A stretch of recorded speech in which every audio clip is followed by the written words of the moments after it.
We live in an age that we are always having pleasure, or we are entertained. It only takes a click to order food, a touch to be entertained, a swipe to escape any inconvenience. Technology has accustomed us to not waiting, to not enduring emptiness, to not facing the difficult. But the more we surround ourselves with shortcuts and immediate pleasures, the more fragile we become when faced with what truly matters. If we look closely, almost all modern suffering stems from an inability to cope with any discomfort. Anxiety grows because we can't tolerate silence. Procrastination takes over because we don't know how to face the weight of tasks. Loneliness increases because we avoid the reflection that boredom might offer us. Deep down, life demands effort, but we've trained ourselves to avoid it. Modern psychology confirms our brains are wired to seek immediate pleasure and avoid pain. When something seems difficult, the mind creates excuses, distractions, and resistance. And what we call laziness or lack of discipline is actually an instinct for self-preservation, the brain's attempt to keep us comfortable. But that's where Stoicism comes in. This philosophy, forged in times far harsher than ours, didn't deny discomfort, it embraced it. The Stoics believed that every obstacle was a training ground, that resistance rather than avoidance was the very raw material of virtue. Marcus Aurelius, Emperor of Rome and Stoic philosopher, wrote in his diary, "The impediment to action advances action. The obstacle becomes the path." This insight is not just ancient poetry, but a key to solving modern problems. Because if psychology shows us that the mind naturally flees from what is difficult, the Stoics show us that it is precisely there, at this point of friction, that we find the opportunity for growth. Escape weakens, confrontation strengthens. So before we talk about boredom, discipline, and patience, we need to start with the most basic, recognizing the nature of our own mind, understanding why it resists, why it sabotages, why it insists on seeking shortcuts, even when we know they destroy us. In today's video, we'll look at 5 reasons why we should embrace boredom. Number 1, the mind that resists.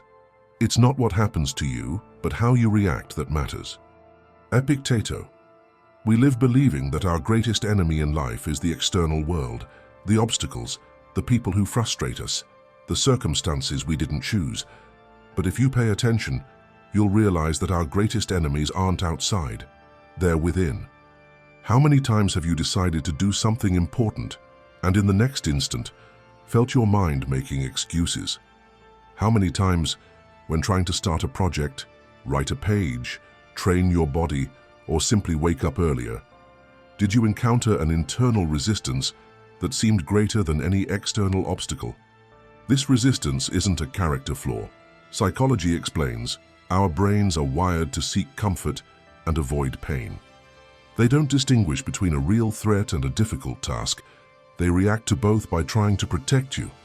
This mechanism worked when we needed to conserve energy to survive, but today it manifests itself in procrastination, in fleeing to distractions, in the eternal postponement of what truly matters. What we call laziness is often just the brain trying to conserve energy. The problem is that this protection weakens us. By avoiding discomfort, we also avoid growth. Epictetus said that men are not disturbed by things themselves, but by their opinions about them. Likewise, it's not hard work that defeats us, but the narrative our minds create. This is too heavy. This will hurt. Better leave it for later. And the more we give in, the more we strengthen this cycle of self-sabotage. Stoicism, however, reverses this logic. For Stoics, resistance is not a sign that we should stop, but proof that we are on the right path. What is uncomfortable is often what develops us. What requires effort is what strengthens the soul. Marcus Aurelius wrote that the art of living is more like a wrestler's struggle than a dancer's dance. It requires steadfastness, endurance, and direct contact with what challenges us. And here's the essential difference. While most people shy away from resistance, the Stoic sees it as a training ground. He doesn't ask himself, how do I get rid of this? But yes, what can I learn from this? Discomfort becomes the raw material for virtue. Modern psychology, with the concept of neuroplasticity, confirms this. Every time we face resistance and persist, we are literally reshaping the brain, creating new patterns of strength and focus. One of the greatest symbols of this mentality was Thomas Edison.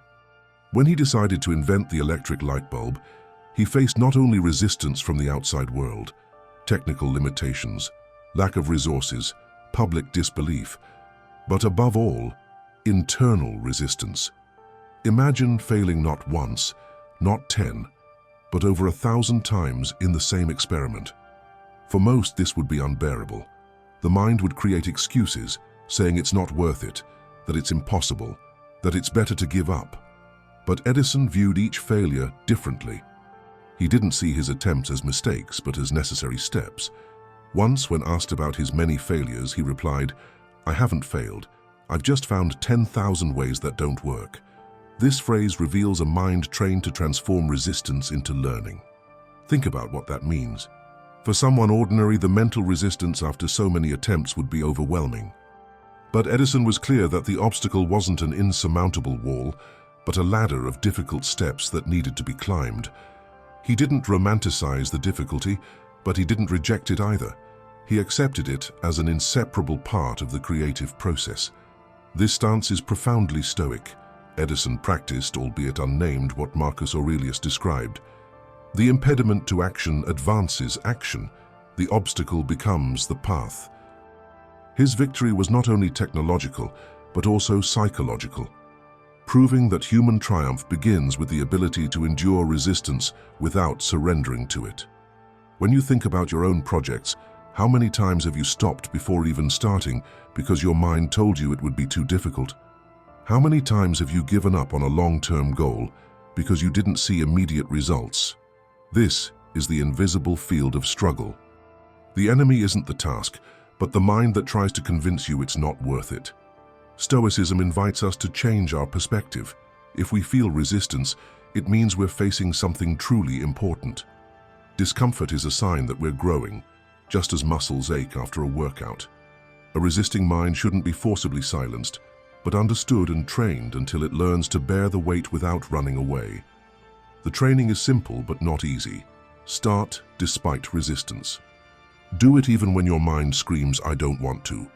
Repeat until the difficulty becomes a habit. With each victory, no matter how small, we ingrain the lesson that we are greater than our immediate impulses. In the end, a resistant mind is both an obstacle and an opportunity. If we give in to it, we become fragile, hostage to excuses. But if we confront it, it becomes an ally, forging discipline, courage, and clarity within us. And that brings us to the next point. Because facing resistance requires more than brute force, it requires space to think, reflect, and understand ourselves. And this space only comes from something most desperately avoid: boredom. Number 2, the value of boredom. People have no time to reflect, although nothing is more necessary. Seneca. When we think of boredom, we almost always associate it with something negative. Boredom is emptiness, a waste of time, that nagging feeling that makes us reach for our cell phones without even realizing it. We live in a culture that has transformed boredom into public enemy number one, a state to be combated at all costs. But that's precisely where we're wrong. Boredom isn't a sterile void, it's a fertile space. It's the pause where the mind, free from immediate stimuli, begins to dig deeper in search of meaning. Modern psychology explains this through the so-called default mode network, a set of brain regions that activate when we're not occupied with anything specific. It's in this state that more creative thoughts, existential reflections, and unexpected connections emerge. But there's a catch. This network also confronts us with uncomfortable questions. Silence brings to the surface what we avoid in noise: who we are, where we're going, whether the life we lead truly has meaning. That's why people shy away from boredom. A famous experiment conducted at Harvard showed that most volunteers preferred to receive small electric shocks rather than spend 15 minutes in silence, alone, and without distractions. Think about it. It's easier to endure physical pain than to face one's own thoughts. This reveals the depth of our fear. We're not afraid of nothing, we're afraid of ourselves. And here comes Stoic wisdom. Seneca warned that a life without reflection is not life, but mechanical survival. Marcus Aurelius spent his early mornings writing in his personal journals, not because he was bored, but because he understood that this solitude was necessary for him to rule not only the empire but also himself. For the Stoics, boredom is not wasted time. It is the most important time. It is in this time that the mind frees itself from the incessant flow of the world and turns inward, examining values, virtues, and flaws. Modern life, however, has done the opposite. We've created devices to occupy every empty second. We reach for our cell phones in line, turn on music to cross the street and distract ourselves even in the bathroom. This addiction to constant stimulation not only eliminates boredom, it also eliminates the chance for reflection. Without moments of pause, our minds never access fundamental questions. It's like running in circles, always busy but never getting anywhere. If you still doubt the power of boredom, consider the story of Isaac Newton. In 1665, as the bubonic plague ravaged London, the University of Cambridge closed its doors. Newton, then a young man of 23, was forced to retreat to his family's country home. Suddenly, without classes, without colleagues, without the routine that filled his days, he found himself plunged into long periods of isolation and idleness. Most people would regard this as a tragedy, months of silence and inactivity. But it was precisely during this period of enforced boredom that Newton produced the most revolutionary ideas in the history of science. It was there, far from academic pressure and immersed in the emptiness of leisurely hours, that he formulated the basis of calculus, developed fundamental theories of optics, and, according to the famous anecdote, had the insight into universal gravitation while watching an apple fall. Note the irony. What could have been the most barren period of his life became the most fruitful. The silence, the emptiness, and the lack of external distractions opened space for Newton's mind to explore unknown territories.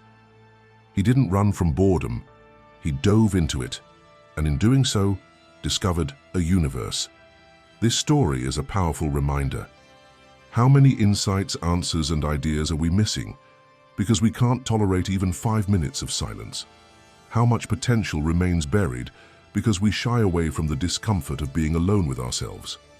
If Newton had had a smartphone in his hands, he might never have seen that apple fall, never have formulated his laws, never have transformed humanity. Boredom, therefore, is as essential a training ground as the mental toughness of the previous chapter. If toughness strengthens us through action, boredom strengthens us through contemplation. It is the hall of mirrors where we see our strengths and weaknesses without disguise. Psychology shows that this silent state promotes creativity and clarity. Stoicism adds, it promotes virtue because it forces us to confront who we truly are. By fleeing boredom, we flee the opportunity for self-discovery. And without self-knowledge, there is no true discipline because we don't know what we're cultivating. Patience, courage, temperance, they all require reflection. Boredom is the soil where we sow these principles. The value of boredom lies precisely in what we try to avoid, the discomfort of facing ourselves. Without it, we live numb, always rushing but without direction.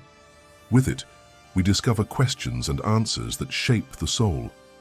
If you want to live a virtuous life, you need to recapture the habit of sitting in silence, of enduring emptiness, of letting time pass without distraction.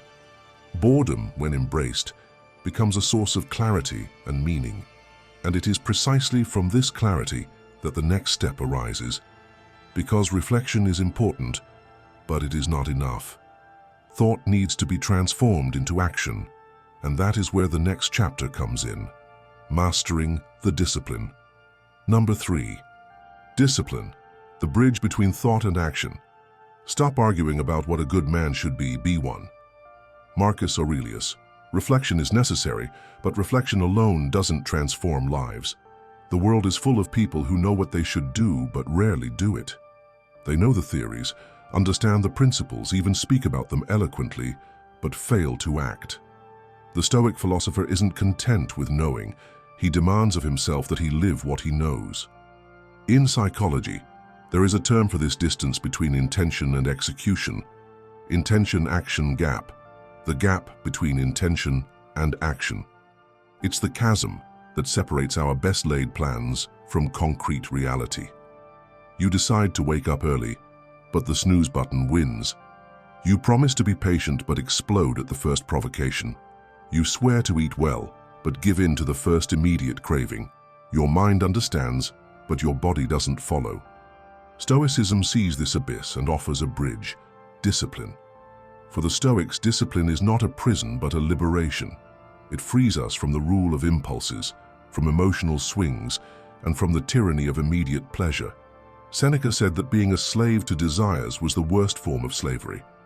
Discipline, on the contrary, is the art of governing oneself, of living under one's own law, rather than being driven by external circumstances.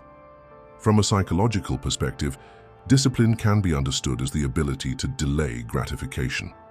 Modern research, such as the famous marshmallow test experiment, shows that children who are able to wait for a second reward in the future, rather than immediately devouring the first, tend to have greater academic, professional, and personal success in adulthood. What scientists call self-control, the Stoics called virtue. But it's not just about grand, long-term goals. Discipline is made of small daily choices that shape character. Marcus Aurelius, despite ruling an empire, wrote simple reminders in his diary: getting up early, not giving in to the sluggishness of bed, enduring the morning chill. Not because these were heroic tasks, but because they were silent proofs of self-mastery. He knew that conquering oneself in small ways prepares the soul to face great trials. If there is a historical figure who embodies Stoic discipline in its most radical form, it is Cato the Younger. Great-grandson of Cato the Censor, he was known for his austere life and unwavering commitment to virtue. Cato rejected the luxuries typical of his social standing. He lived simply, wore ordinary clothes, walked barefoot through the streets of Rome, trained his body with arduous exercises, and willingly endured cold and hunger.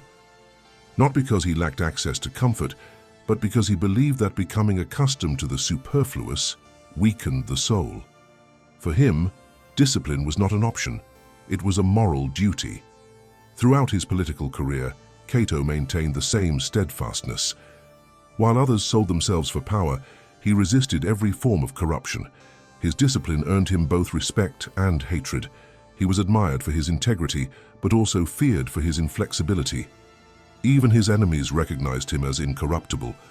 But his discipline was tested to the extreme during the rise of Julius Caesar. Cato saw in Caesar the threat of tyranny and fought to the end to preserve the Roman Republic. When he realized the cause was lost, he did not bow down. Rather than live under a dictator's rule, he chose voluntary death. His suicide was not an act of despair, but of ultimate discipline, an absolute refusal to betray the principles that guided him. Cato became a symbol of Stoic virtue, an inspiration for centuries to come. Philosophers and leaders found in his life proof that discipline is not just a daily practice, but a force capable of sustaining dignity, even in the face of inevitable defeat. Discipline is the link between what we think and who we are. Without it, ideas remain in the realm of imagination. With it, they become flesh, action, reality. It is discipline that transforms reflection from boredom into concrete practice and mental resilience into daily victory. Psychologically, discipline acts like a muscle. The more you exercise it, the stronger it becomes. Every time you say no to an impulse, you're training your ability to delay gratification. Every time you complete a task despite laziness, you strengthen the habit of perseverance. Every time you resist a shortcut, you engrave the message, "I am capable of governing myself." The Stoics knew that the true empire to be ruled is not the external world, but the internal world. Marcus Aurelius, emperor of Rome, held more power than any man of his time, but he reminded himself that his greatest struggle was not against foreign peoples, but against his own passions. Discipline is a bridge. It connects reflection to action, intention to reality, mind to body. Without discipline, even the best thought is lost. With discipline, even the smallest act becomes great. But discipline alone doesn't solve everything. What's the point of acting consistently if we don't have the patience to wait for the results? Life doesn't reward us as quickly as we desire. Often, we do everything right, and yet the results still take time to appear. It is in this realm of frustration and delay that the next virtue emerges, patience as strength. But there's something important to understand. If you've been trying for a long time to step out of your comfort zone and learn more, but haven't been able to, there might be something you're not aware of. I know what it might be. Anxiety. Anxiety is like a snake that creeps up silently and affects you without you even realizing it. It makes you feel bad for days, months, and even years. Living like this is like being sick all the time. But I know a solution. Stoic philosophers, along with modern psychology, have a way to help you get rid of it. I managed to cure myself of this anxiety. I made a video explaining how you can get rid of this problem, and it's in the first comment. Click the link in the first comment and start healing yourself from this feeling of anxiety. Number 4. Patience as strength. Time discovers the truth. Seneca. If there's one virtue our digital age has forgotten, it's patience. We're accustomed to pressing a button and receiving what we want in minutes: food, entertainment, information, gratification. This constant acceleration has shaped our minds to believe that everything must happen now, and when it doesn't, we call it a failure. But life, contrary to the logic of immediacy, follows a different rhythm. Nothing great blossoms overnight. Modern psychology shows that this inability to wait is directly linked to increased anxiety and frustration. The human brain has been trained over thousands of years to deal with slow processes. The harvest after planting, the reward after hard work, wisdom after experience. But when culture offers us instant rewards, this natural mechanism becomes distorted. The result is an impatient spirit, incapable of withstanding time.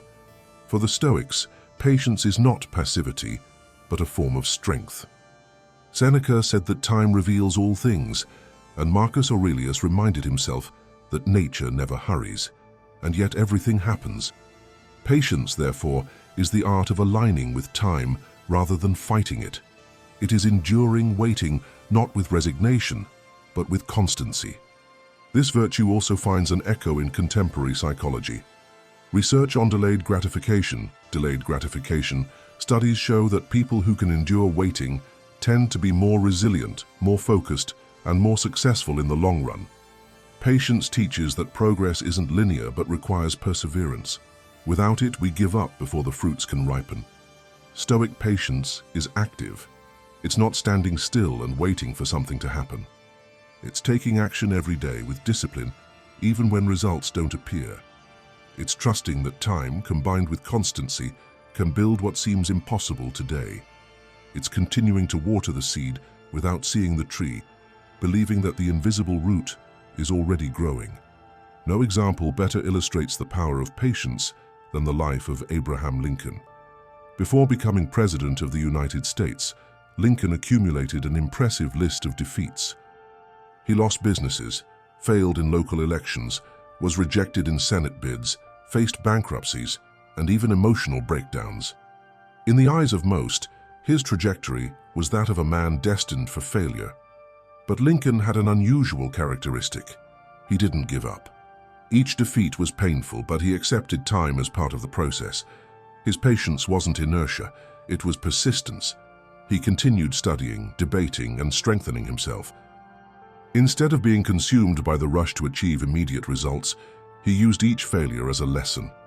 This patience, honed through years of waiting and disappointment, became his greatest weapon when he finally achieved the presidency. Lincoln took office amid the greatest crisis in American history, the Civil War. An impatient man would have sought quick solutions, easy concessions, or illusory victories. But Lincoln endured enormous pressure, criticism from all sides, and the weight of thousands of deaths without abandoning his vision. His patience was not passive. He led calmly, waited for the right moment to act, and knew when to retreat and when to advance. The same man who seemed weak after losing so many elections proved strong precisely because he learned to wait. Lincoln showed that patience is not just a moral virtue, it is a strategy for survival and leadership. What Lincoln's life teaches us is that patience is not the absence of pain, but the ability to endure it without giving up. Psychologically, it protects us from the frustration that consumes those who demand quick results. Philosophically, it anchors us in the natural order of things. Just as a tree doesn't blossom the day after it's planted, the soul doesn't mature at the pace of our haste. For the Stoic, patience is a daily exercise, waiting firmly, acting consistently, accepting that time is part of the equation of virtue. To avoid this waiting is to live childishly, like someone who demands immediate rewards. To accept it is to become an adult in spirit, capable of carrying burdens and enduring emptiness until the fruit appears. Patience is more than waiting. It's remaining whole while waiting. It teaches us to walk steadily, even when the horizon seems distant. It protects us from despair, haste, and premature abandonment of our principles. But there's still one step left. Because resisting, reflecting, acting with discipline, and enduring time only find full meaning when we understand the ultimate synthesis of Stoicism, that discomfort in all its forms is not an enemy but an ally. And that's what we'll see in the next chapter, how to turn the obstacle into your own path. Number 5. Stoic synthesis. Discomfort as an ally. The impediment to action advances action. The obstacle becomes the path. Marcus Aurelius. Throughout this journey, we've discussed the mind that resists, the value of boredom, the discipline that unites thought and action, and the patience that sustains the process. But all these elements come together in a larger principle. Discomfort is not something to be eliminated, but something to be integrated. Stoicism teaches us that life is not full, despite of obstacles, but because of them. Modern psychology confirms this point. What we call post-traumatic growth shows that people subjected to significant adversity often emerge stronger, more resilient, and wiser. Not because suffering is good in itself, but because facing pain, emptiness, and difficulty generates new psychological structures. Discomfort is the trigger for transformation. The Stoics understood this profoundly. For Epictetus, born a slave, every lash and humiliation was also an exercise in self-mastery. For Marcus Aurelius, ruling an empire in crisis was less a privilege and more a training ground for the soul. For Seneca, exile and persecution were not punishments, but tests that revealed inner strength. Discomfort was not an enemy, it was a teacher. What most people see as an obstacle, the Stoic sees as an opportunity. Procrastination, which seemed like weakness, is where we train our endurance. Boredom, which seemed like a waste of time, is where we cultivate clarity. Discipline, which seemed like a burden, is the bridge that frees us from the slavery of impulses.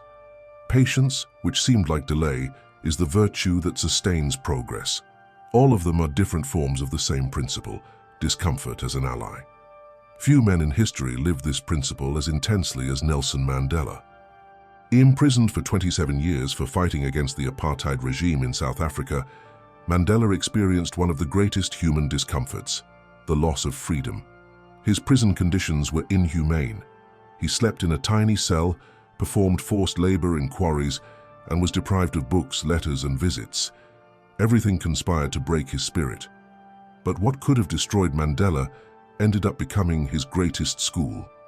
He himself said that prison was the period in which he learned to master himself. There, deprived of everything, he discovered that his true freedom depended not on bars, but on his mind. Every humiliation was an opportunity to practice dignity. Every delay in his release was an exercise in patience. Every difficulty was a training ground for his leadership. When he finally left prison, Mandela was not a bitter or vengeful man. He was calm, disciplined, patient, and clear in his principles. It was precisely this transformation that allowed him to negotiate peace and lead South Africa into a new era. Mandela did not win, despite of 27 years in prison.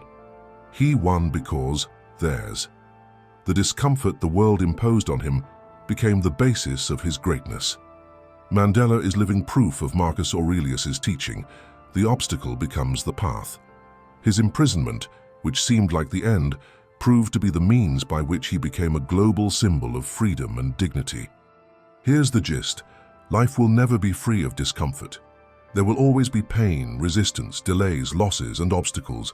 The mistake is believing that our happiness depends on eliminating them. This illusion makes us fragile because each new challenge takes us by surprise. The Stoic does the opposite. He accepts that life is full of obstacles and turns them into a training ground. He doesn't ask for the winds to stop. He learns to adjust the sails. He doesn't beg for his enemies to disappear. He strengthens himself to face them. He doesn't wait for life to be easier. He becomes stronger. Psychologically, this changes everything. Instead of living frustrated because reality doesn't match our expectations, we begin to live in alignment with it. We accept that discomfort is inevitable and choose to embrace it. Resistance becomes discipline. Boredom becomes reflection. Delay becomes patience. And thus what seemed like a burden becomes liberation. We've reached the final point, which is also the starting point. Discomfort is not an enemy, but an ally. It's not something to be avoided, but something to be embraced. It's through discomfort that we grow, reflect, act, and mature. The mind that resists teaches us discipline. Boredom teaches us clarity. Discipline teaches us constancy. Patience teaches us maturity. And all of them together teach us to love fate, amor fati, including the stones in the path.